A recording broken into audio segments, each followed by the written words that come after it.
Hello everyone. Today I'm excited to share an amazing video with you that you won't want to miss.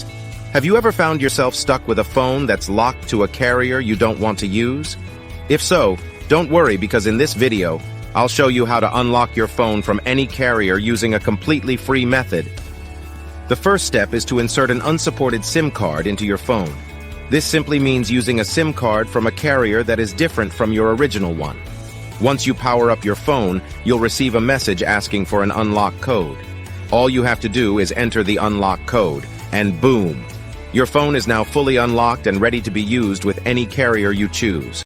To get a free carrier unlock code, simply visit useanysim.com and follow the easy-to-follow instructions provided. Once you've completed the process, you'll receive a network unlock code via email or a status unlocked notification in the app, depending on your device's carrier. I hope you found this tutorial helpful, and stay tuned for more exciting content coming your way soon.